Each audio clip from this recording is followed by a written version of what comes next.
I literally just cannot make it without that first cup of coffee in the morning. Well, good morning, friends. Mark Holmes here with my buddy Cowboy Jobu. And as always, thank you guys for watching, commenting, and subscribing to the Jobu Sports Report. Because without you guys, this just doesn't work. And this is our morning Don't Sleep on the Dallas Cowboys report, because literally, you can't sleep on the Dallas Cowboys. They always end up making moves, it seems, late in the evening, late in the day, middle of the night, and all that. So every morning we go through and bring you up to speed to what happened yesterday and what to look for today. But you know, with the Dallas Cowboys, everything is unpredictable. Wow. This time last week when we were talking about the Dallas Cowboys, we hadn't done anything. We were talking about Jerry Jones going on vacation. And what a difference a week makes.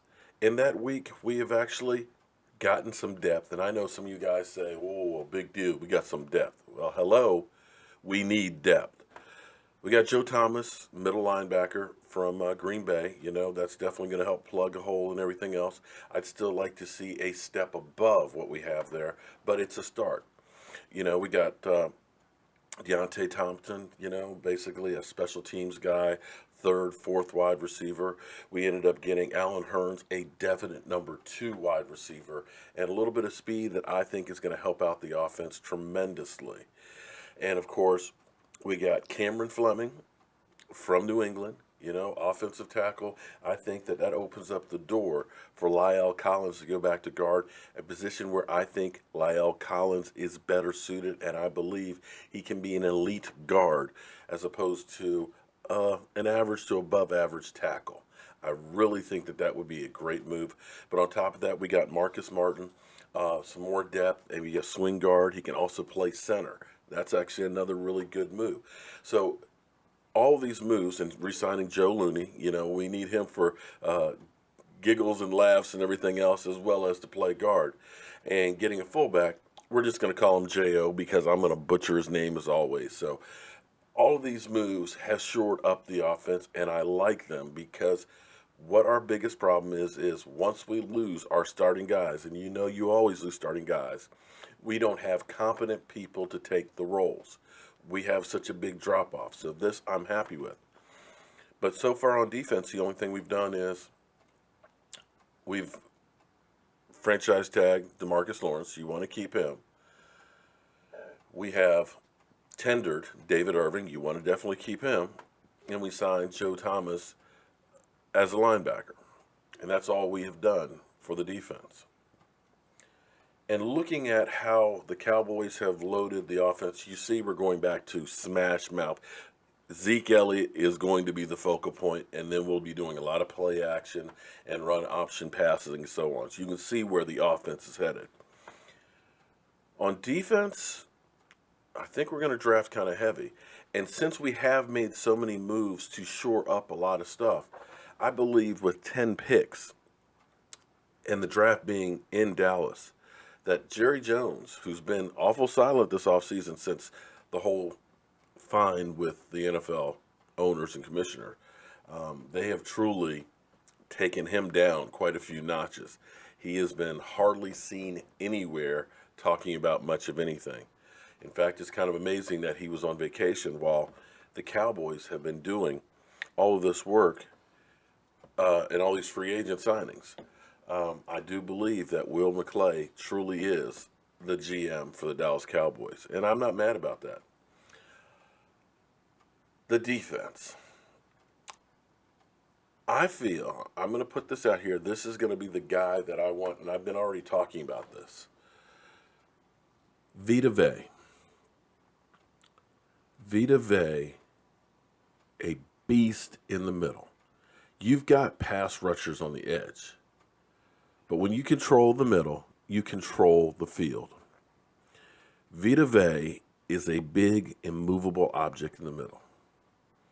He's not just big, he's also athletic. He can move. If you get him plugging up the middle and get David Irving on one side, DeMarcus Lawrence on the other, that pocket will collapse. That will make your linebacker's job easy because people are going to be worried about DeMarcus Lawrence over here, so we may have to double team him. We're going to have to worry about Vita Vea, so we may have to double team him. And oh, here's David Irving on the outside. Somebody is going to get free for sacks. The quarterbacks are going to be worried about their lives. They're not going to get 4, 5, 6, 7 seconds to throw the ball.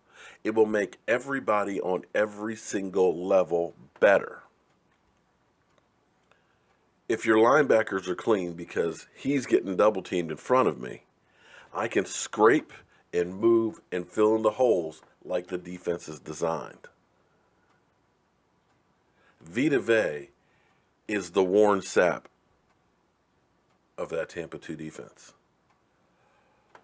The problem is, I don't think he's going to be there when we pick.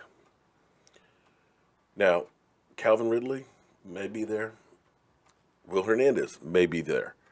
But where the Cowboys have kind of put all the free agency and stuff, it's not that big a need. You're just kind of piling on your strengths. We need to take care of our weaknesses. And I believe that the Dallas Cowboys, because like I said, I don't think Vita Vea will be there at 19. The Washington Redskins are salivating over the idea of having Vita Vea, and they need him even more than we do. I know what you guys are going to say. Well, Stephen Jones said we don't draft one technique guys at number 1. We haven't done that since Russell, Maryland.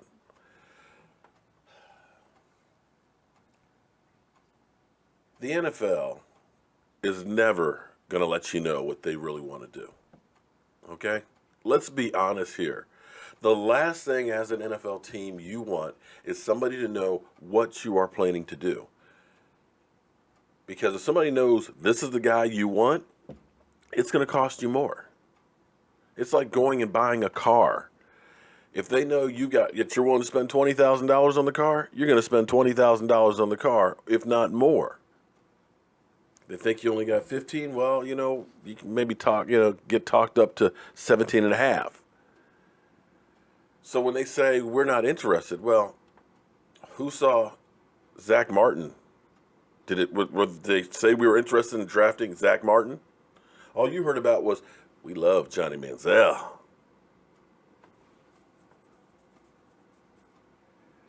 All the talking heads out there said Jerry Jones will do whatever it takes to get Johnny Manziel, including moving up.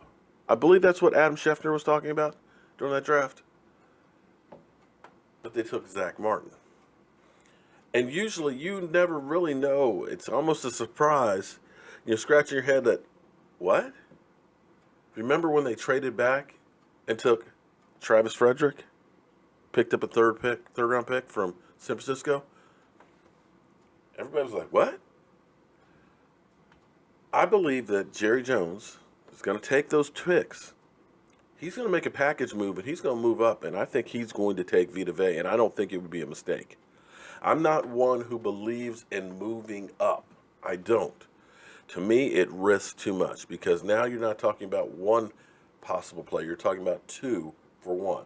I don't believe in it very often. It backfired on us on Morris Claiborne. We took a first and a second to move up to get him, the guy that everybody said was the best defensive player in the NFL. That didn't work out too well. But not only did we lose that first-round pick, that second-round pick could have been somebody who was a starter and possibly an impact player. However, when I look at this team, Will Hernandez is a guy who can change the narrative on the defense.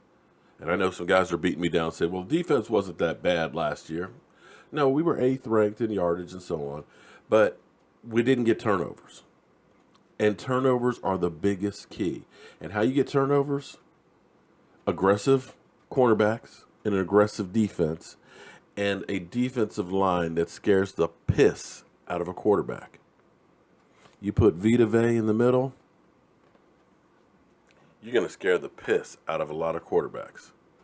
But we'll see what the day has to hold for the Dallas Cowboys tonight, 9 o'clock Eastern. Hope you guys tune in to the Jobu Sports Report. Our live streams are growing like crazy.